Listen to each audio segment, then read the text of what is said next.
السلام علیکم ورحمت الله وبرکاتو. خوشبختانه په دې باندې یقیني ما چې دا شاته کار هر څوک ګوري د دې هیواد سره مینه لري، د الله تعالی د دین سره مینه لري، په دې باندې یقیني ما چې په خوشحاليږي و دا مسجد شریف قمر بنسټ د ننګرهار ولایت هسکې مینې ولسوالۍ کې شروع کړی د 2 منزله دی او ساختماني کارونه الحمدلله په چټکۍ سره روان دي او د ټول انجنیری اصولو مطابق روان دي. دلته تقریبا 600 پورې کورونه دي چې د خلکو د الله تعالی عبادت د شین اسمان لاندې کوي. خوشبختانه قمر بنسټ د خپلو بااحساس ورونو او خویندو په مټ باندې په دې باندې وتوانې په دې مسجد باندې مو کار روان کړی دی، 2 منزل ته رسېدلی دی او انشاءالله تعالی زر به تکمیلیږي. ډېره زیاته مننه کوو دا غرونو خویندو نه چې همیشه د قمر بنسټ سره مرسته کوي او دا مو د الله سره او د دې ولس او د دې هیواد سره دا ژمنه ده چې په افغانستان کې یوه تیږه ږدو، بنیادي به ږدو او اساسي به ږدو، داسې ډول باندې به ږدو چې راتلونکي نسلونه بیا دا ونه وایي چې د موږ نه تېرو شوو خلکو اساسي او بنیادي کار نه کړی، صحیح کار نه کړی. انشاءالله تعالی خپل انساني کوشش کوو چې یو نقطه یوه خښت هم دی کې غلط او په کمزوري ډول باندې کېنښودل شي. نو زه پوهېږم چې ډېری ورونه او خویندې په دې باندې خوشحالي کې راځي نږدې ورځو مسجد شریف ته. تکمیل شوي دي، لنټر اچول شوی دی. زه چې کله د کارونو چټکتیا خبره کوم نو د دې کار نه لا دا لنټر دا تختې او لرګي لاسې نه دي خلاص شوي، خو په 2م چت باندې کار روان دی. 15 په 15 کې مسجد دی، لومړنی چت. او راځئ داسې تاسو ما سره راځئ، مومن صاحب داسې راځه ته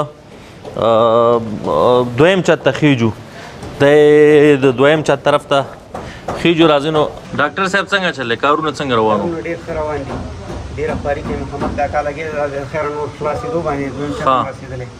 آباد باشی زخمی ویران افغانستان بیا دی جوړوم بلا دی واخلم زار دی شم جانان افغانستان بیا دی جوړوم بلا دی واخلم زار دی شم جانان افغانستان بیا دی جوړوم.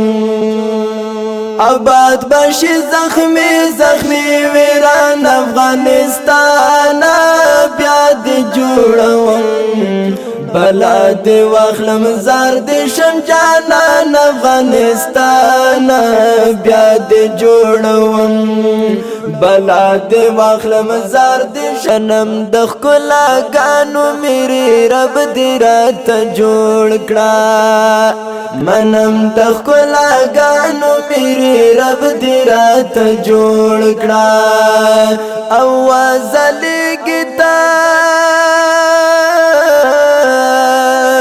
اواز لګی د پدرس جهان افغانستان بیا دی جوړوم بلا دی واخلم زار دی شم جانان افغانستان بیا دی جوړوم بلا دی واخلم زار دی شم جانان افغانستان بیا دی جوړوم. آباد باشی زخمی ویران افغانستان